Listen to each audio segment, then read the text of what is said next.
I'm Ryan Hass, the director of the China Center at Brookings. And I'm Jon Czin, a fellow in the China Center here at Brookings. Together with our colleagues Pattie Kim and Jon Czin, we've just launched a new podcast at Brookings called The Beijing Brief.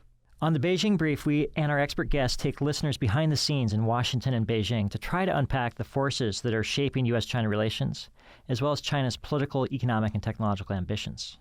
Episode 1 is out now, where Jon, Pattie, Kyle, and I had a great conversation about what is going on in the U.S. China relationship, how the Iran war is impacting it, and what we should expect when he will visit on May 14th and 15th. Both Washington and Beijing are pulled to each other kind of like magnets right now.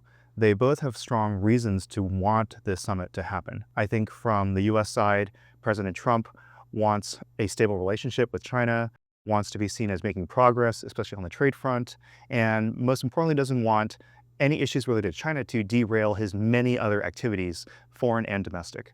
On the Chinese side, I think they would also be keen to signal to the world, to their own domestic audiences, that the two, in their view, world superpowers are nearly at the same level and are at least enjoying a moment of stability in the near term. I know there's a school of thought in Washington that said that, this is somehow an indirect move to compete with China, that the moves against Venezuela and Iran in particular are designed to box in China. Somebody who's really looked at this closely do you buy that? I think some people could spin it that way, but I don't really see it that way. I don't really know how squeezing Venezuela or Iran is really giving us an upper hand, giving the United States an upper hand vis-a-vis China. And it'll be interesting to see when Trump goes to Beijing, how Xi will talk about these conflicts and whether he'll be asking the U.S. to pay attention to Chinese interests. And when the two leaders meet to discuss these issues, it will be a rather fresh conversation because thus far in the preparation for the president's trip, the only channel that has been activated has been the economic channel.